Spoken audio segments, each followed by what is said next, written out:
This is Kenneth Christopher, Assistant Professor in Medicine at Harvard Medical School. We're going to talk about acid-base disorders and ABGs. I have no financial relationships in terms of a conflict of interest with regard to this presentation. We're going to talk about several things. We're going to talk about acid-base disorders, interpretation of acid-base disorders, talk about the anion gap, the delta ratio, the urine anion gap, and also the osmolar gap. So in terms of acid-base, there's a maintenance of normal pH in the face of the 70 million nanomoles of hydrogen ions that are generated daily. This depends on buffers, on the mechanism for eliminating carbon dioxide through the lungs, and also the ability to eliminate acid in the urine. Let's first talk about metabolic alkalosis. Metabolic alkalosis is common. It's more likely in those who require nasogastric feeding compared to oral feeding. And an inadequate response, an inadequate metabolic response to chronic hypercapnia has been associated with increased mortality. Initiation of metabolic alkalosis is the gain of alkali through an exogenous source, such as sodium bicarbonate fusion or citrate in transfused blood, citrate in pheresis, or also in renal replacement therapy solution, or an endogenous source, such as metabolism of ketoanions to produce bicarb.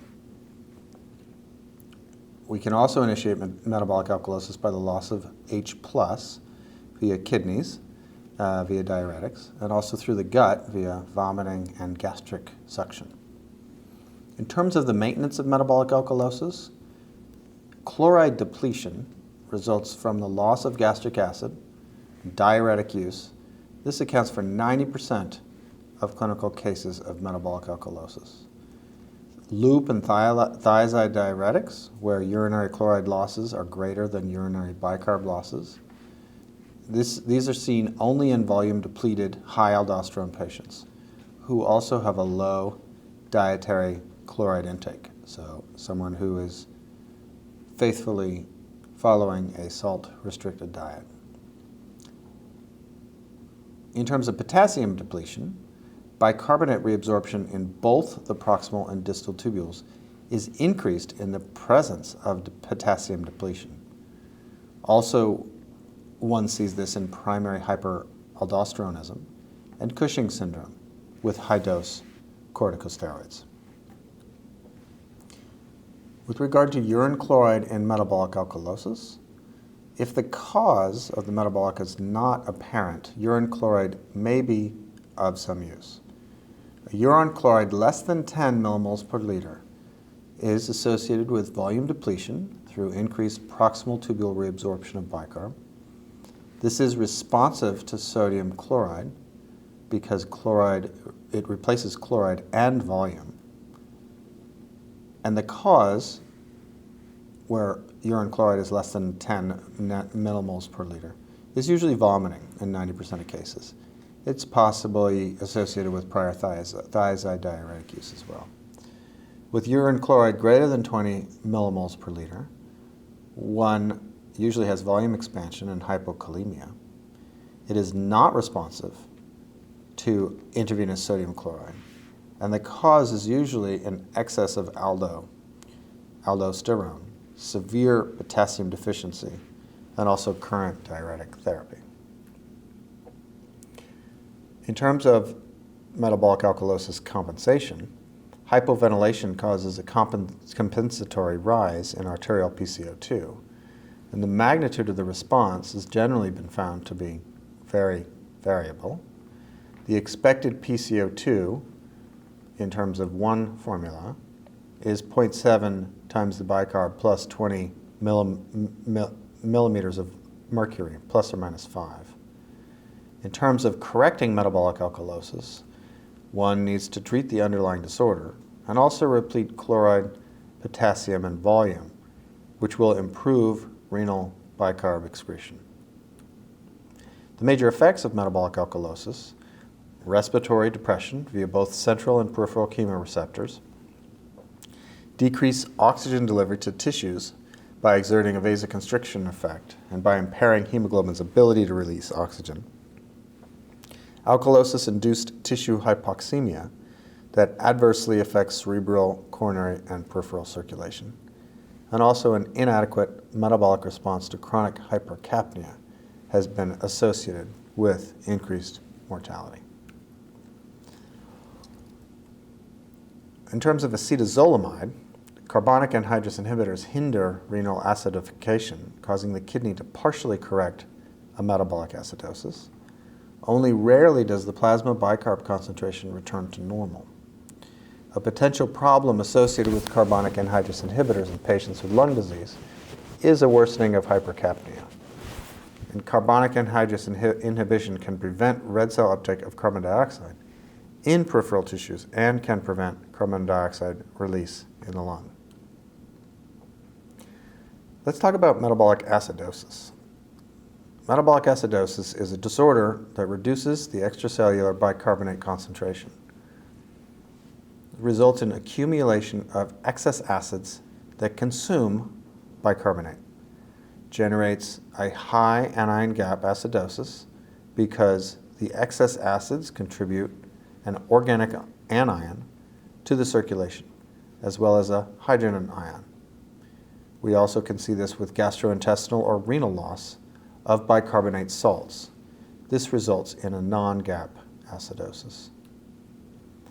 The kidney's role in regulating acid-base balance includes reclaiming filtered bicarb, regeneration of bicarb that's consumed by net acid production. The most important buffer is the NH3 to NH4 plus, or ammonia to ammonium system. This allows for the loss of protons, or the loss of acid in the urine. The rate of NH3 production and excretion can be varied according to the physiologic needs. Increase in urinary NH4 occurs following a meal that includes food that is high in acid. Under normal circumstances, urine excretion of NH4 plus accounts for more than half of the net acid excreted per day. Acidosis and hypokalemia stimulate NH4 excretion.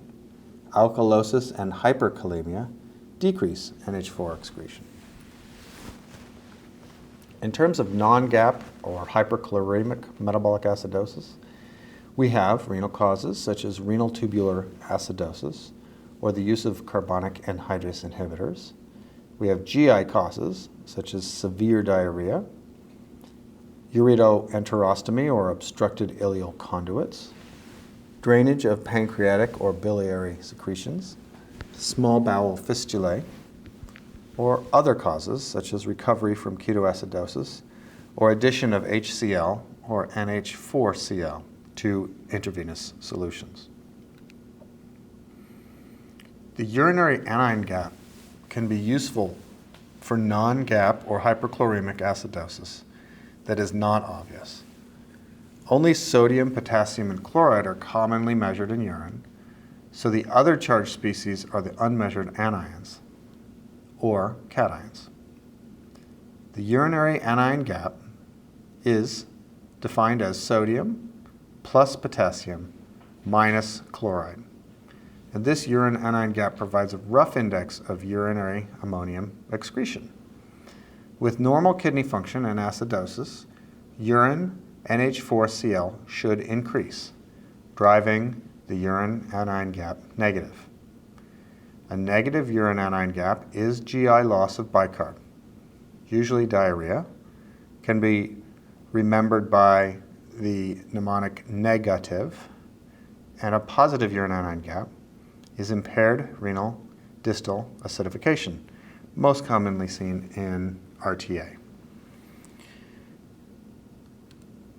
In terms of the anion gap, anions are associated with endogenous organic acidosis, such as lactate, beta-hydroxybutyrate, and acetoacetate, exogenous poisons, such as formate, glycolate, or salicylate, renal failure, such as sulfates, phosphates, or other anions. Negative charges on plasma albumin are a large component of the unmeasured anions that make up the calculated anion gap.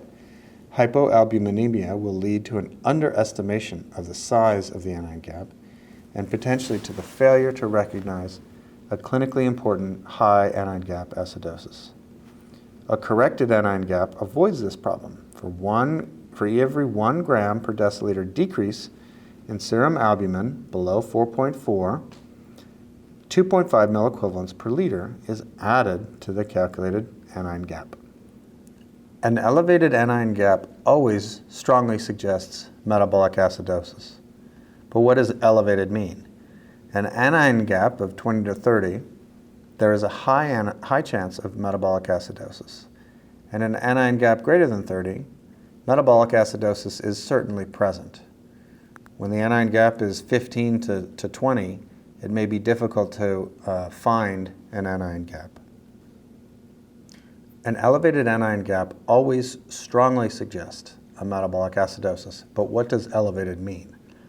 An anion gap of 20 to 30, there's a high chance of metabolic acidosis. An anion gap greater than 30, metabolic acidosis is certainly present.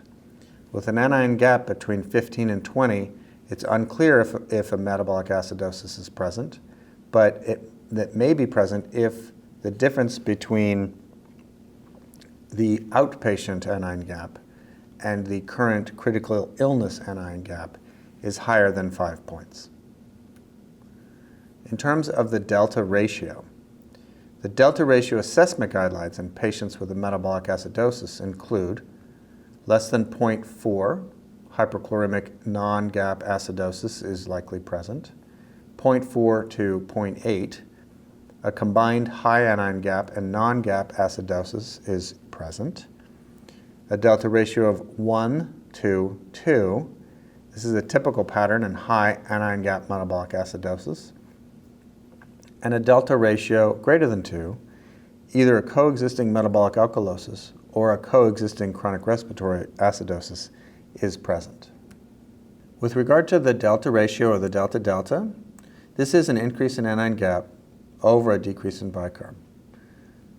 If 1 molecule of metabolic acid is added to the ECF and dissociates, the 1 proton released will be buffered by 1 molecule of bicarb to produce CO2 and water. The net effect will be an increase in unmeasured anions by the 1 acid anion and a decrease in the bicarb by 1. Significant intracellular buffering with extracellular retention of the unmeasured acid anion will cause the value of the delta ratio to be greater than 1 in a high anion gap metabolic acidosis. Let's talk about a delta-delta or delta ratio example.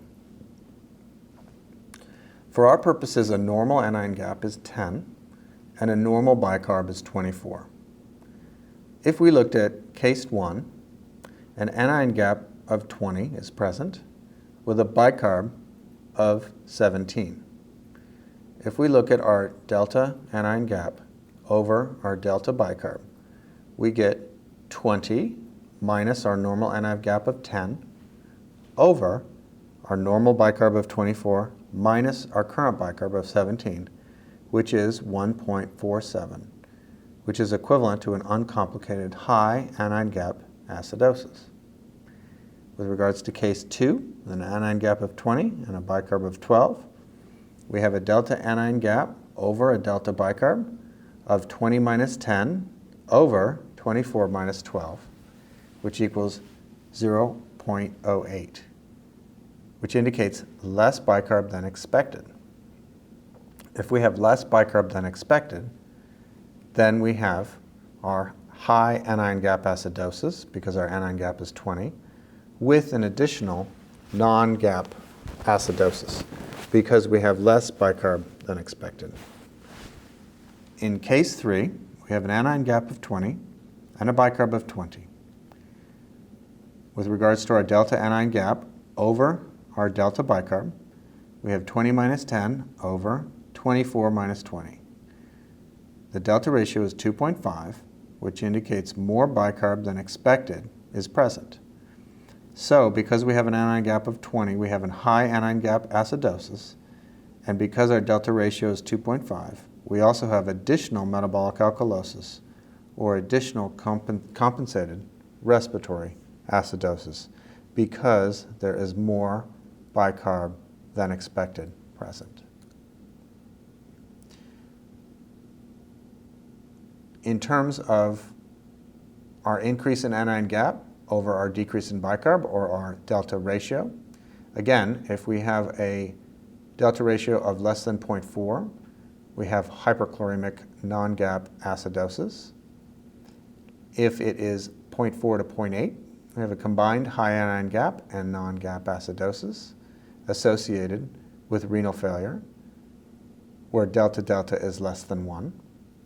These both are present because less bicarb is present than expected by the increase in anion gap. If we look at a delta ratio greater than 2, this is pre-existing elevated bicarb level, so we need to consider concurrent metabolic alkalosis or pre-existing compensated respiratory acidosis. This is present because more bicarb is present than expected by the increase in anion gap. Let's talk about the osmolar gap. This is the difference between the unmeasured osmolality and the calculated osmolarity. The measured osmolality is measured in the lab via an osmometer. The calculated osmolarity is 2 times sodium plus glucose over 18 plus BUN over 2.8 plus ethanol over 4.6. With regards to the interpretation of an osmolar gap, the osmolar gap is a screening test for detecting abnormal low molecular weight solutes. The osmolar gap is present in methanol, where we have an osmolar gap and a high anion gap. Ethylene glycol has a high osmolar gap and a high anion gap. Ethanol is a high osmolar gap alone. There is no increase in anion gap. Acetone has a high osmolar gap and a normal anion gap. Isopropyl ethanol has a high osmolar gap and a normal anion gap. And propylene glycol has a high osm gap and a high anion gap. Propylene glycol may be a vehicle in intravenous Ativan preparations. So an osmolar gap greater than 10 milliosmoles per liter is often stated to be abnormal. An osmolar gap greater than 25 is suggestive of methanol or ethylene glycol ingestion. With regard to methanol and ethylene glycol, the osm gap and the high anion gap may be related to the amount of time between ingestion and when the osm gap and anion gap are determined. Over time, what happens to the parent alcohol, or the methanol, is that it is broken down into compounds that create a high anion gap.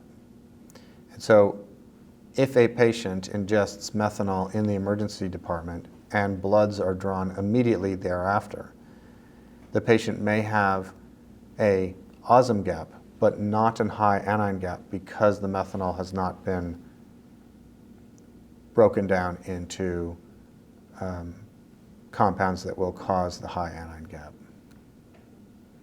The major effects of metabolic acidosis: respiratory effects such as hyperventilation, compensatory response, a shift in hemoglobin dissociation curve to the right, decreased 2,3 DPG levels in red cells, shifting back to the left, cardiovascular effects such as depression of myocardial contractility, sympathetic overreactivity, resistance to the effects of catecholamines, and peripheral arteriolar vasodilation.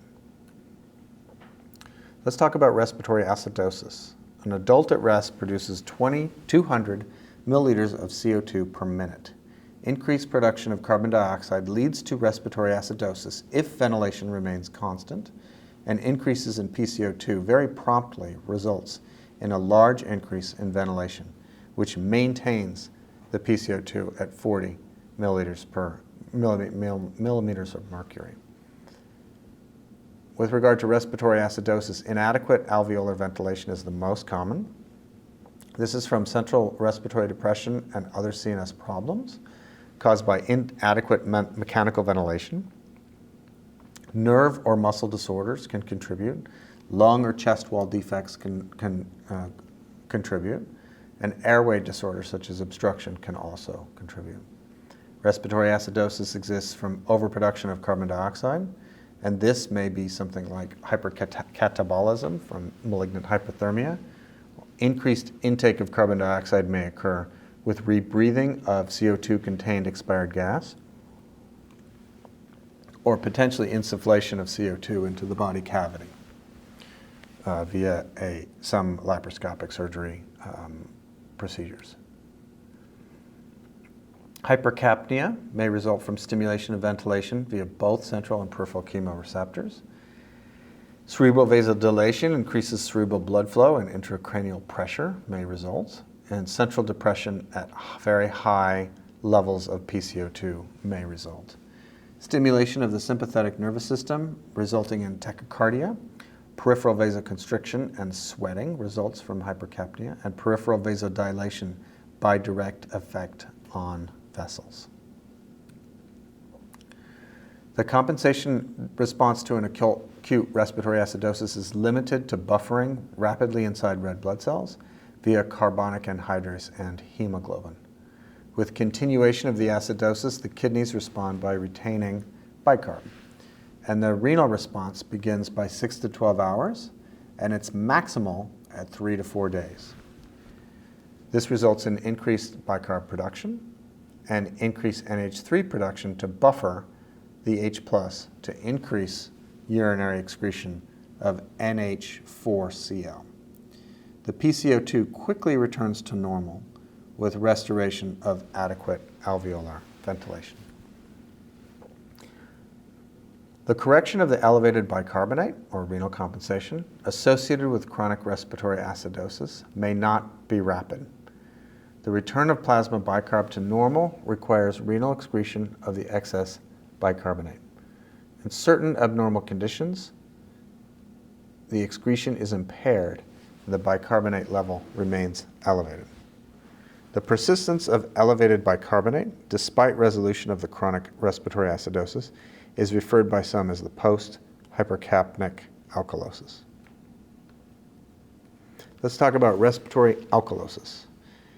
A respiratory alkalosis is a primary acid-base disorder in which arterial PCO2 falls to a level lower than expected. Respiratory alkalosis is due to increased alveolar ventilation. The low arterial PCO2 will be sensed by the central and peripheral chemoreceptors, and the hyperventilation will be inhibited unless the patient's ventilation is controlled. The consequences of respiratory alkalosis include decreased cerebral blood flow, decrease in myocardial contractility, and a shift of the oxygen dissociation curve to the left.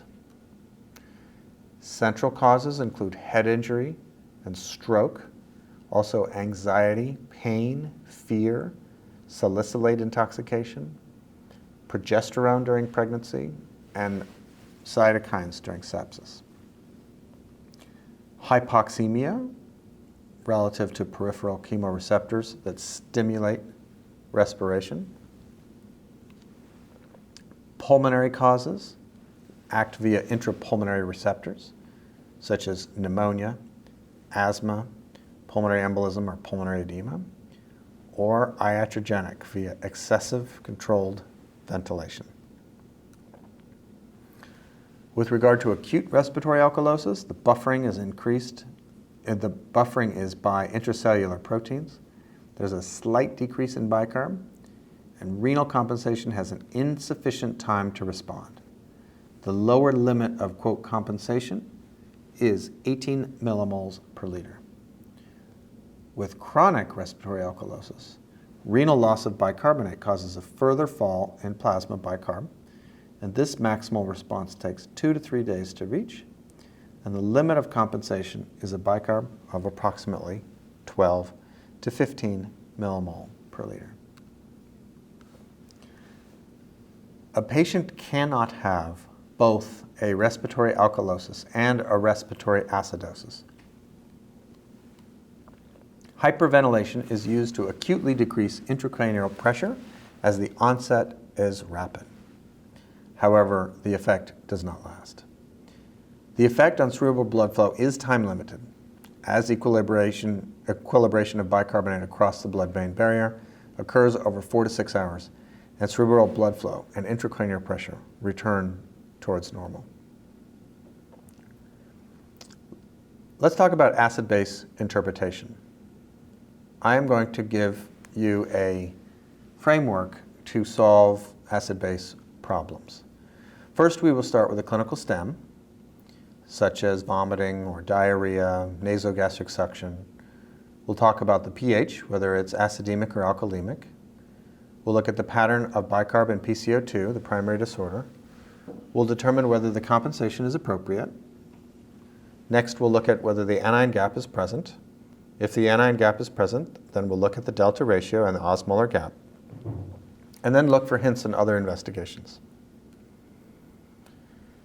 In terms of rules for acid-base disorders, there are several formulae that exist for determining acid-base disorders. There's formulas for acute respiratory acidosis, where there's an expected bicarb, chronic respiratory acidosis, another expected bicarb, acute respiratory alkalosis, where we can calculate the expected bicarb, chronic respiratory alkalosis, calculating the expected bicarb, metabolic alkalosis, calculating the expected PCO2, and metabolic acidosis, the common Winters formula. That's the expected PCO2 is 1.5 times the bicarb plus 8 plus or minus 2. In terms of hints that you will see in clinical stems, high anion gap is commonly metabolic acidosis. Hypokalemia and hypochloremia are present in metabolic alkalosis. Hyperchloremia can be present in normal anion gap acidosis. Elevated creatinine or urea, seen in uremic acidosis or prerenal failure. Hyperglycemia is DKA or hyperosmolar non-ketotic syndrome. In terms of a summary, it is important to look at first your clinical stem and then looking at the pH of the ABG. The next is to look for your pattern of bicarb and PCO2, looking for the primary disorder, to determine whether compensation is appropriate using formulae associated with the primary disorder. Next, to look at anion gap to see if it's present. Next step, if anion gap is present, to look at the delta-delta or delta ratio and osmolar gap, and then look for hints and other investigations. A PEARL is respiratory acidosis and alkalosis can never occur together. More than one metabolic acid-base disorder may be present at one time. The urine anion gap for non-gap acidosis, the memory key is negative. And then urinary chloride can be useful in metabolic alkalosis. So in terms of our board questions, board question number 1, 58-year-old diabetic woman on insulin was found down, nearly unresponsive, reported to be sick for several days, had a past history of CHF. Her medications included insulin, digoxin, and a thiazide diuretic. Her electrolytes, her K was 2.8, bicarb was 18, glucose of 70, anion gap of 31. Her arterial blood gas, pH is 7.4, PCO2 of 34, PO2 of 84. The question is, what is the acid-base disorder present? A, no acid-base disorder is present. B, high anion gap metabolic acidosis. C, high anion gap metabolic acidosis and respiratory alkalosis.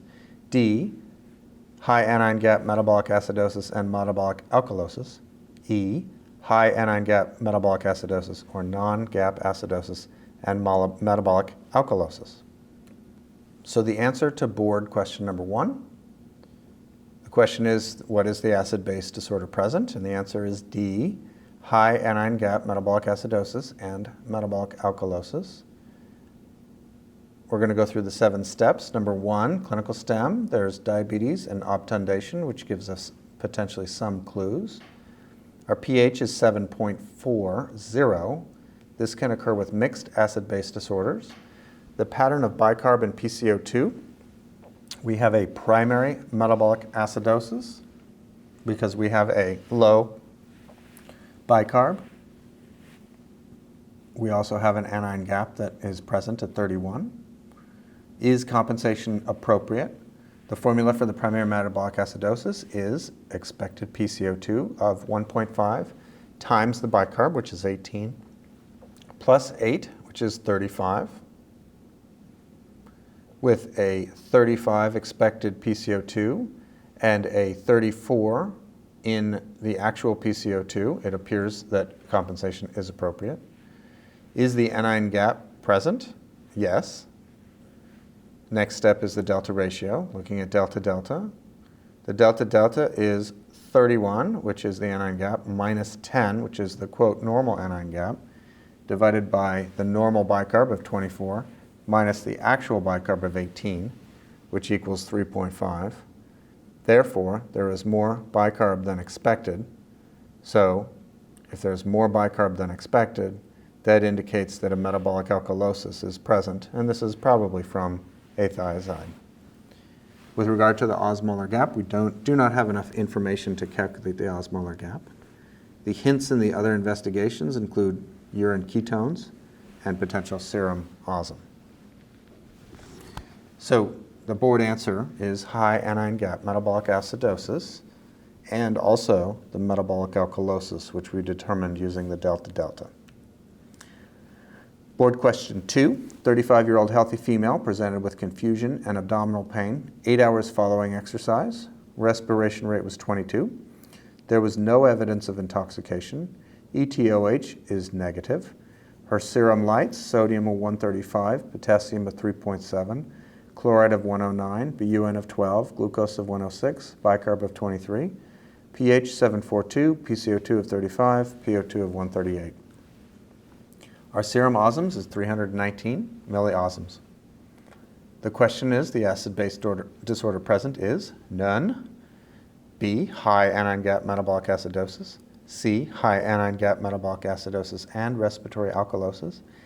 D, high anion gap metabolic acidosis and metabolic alkalosis. Or E, a high anion gap metabolic acidosis, non-gap acidosis, and metabolic alkalosis. The answer is A, no acid-base disorder is present.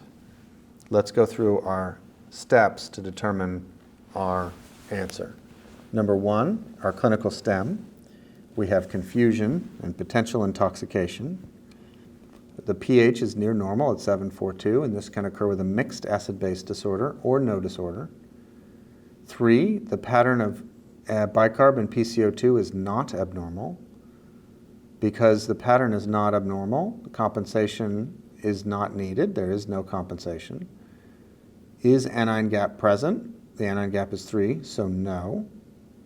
Looking at the osmolar gap, the calculated osmolarity, 2 times the sodium plus glucose over 18 plus BUN over 2.8 plus ethanol over 4.6 is 280. The osmolar gap is 39, which indicates that the osmolar gap is present. Methanol levels later returned at 30 grams per deciliter.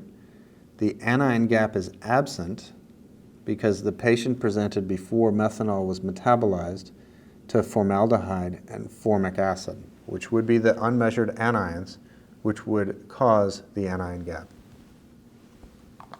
So this is a situation where the patient was quickly presented following an ingestion. And while the osm gap was present, the anion gap had not become present because there wasn't enough time to metabolize the methanol. Board question number 3. An 82-year-old woman presented with profound weakness and areflexia. PO intake had been poor for a few days. Lights, sodium 146, potassium of 2, chloride of 87, bicarb of 44, urine chloride of 78, pH 758, PCO2 of 49. PO2 was not given. Acid-base disorder present, no acid-base disorder, respiratory alkalosis, high anion gap metabolic acidosis and respiratory alkalosis, chloride responsive metabolic alkalosis, or chloride resistant metabolic alkalosis. Board answer number 3. The acid-base disorder present is chloride resistant metabolic alkalosis. In terms of the clinical stem, this is not helpful. pH is 758, that's alkalemic. The pattern of bicarb and PCO2 indicate a primary metabolic alkalosis. Is compensation appropriate? The formula for primary metabolic alkalosis is an expected PCO2 of 0.7 times bicarb plus 20, which equals 51. And if we look at our actual PCO2 is 49, and our expected PCO2 is 51, we do have compensation that is appropriate. Is anion gap present? At 15, it's borderline. The hints in other investigations, urine chloride is greater than 20. Severe metabolic alkalosis with life-threatening hyperkalemia is what the patient presents with. And the high urinary chloride suggests a cause in the chloride-resistant group in terms of excess steroids or current diuretic use. Board question 4, 73-year-old man presented with acute on chronic congestive heart failure. Patient was vomiting for 5 days. He stopped taking all his medications. He was tachypnic and uncomfortable on oxygen. His sodium was 128, potassium of 5.2, chloride of 78, bicarb of 20, urea of 50, creatinine of 6, glucose 108, pH of 757, PCO2 22, PO2 of 145.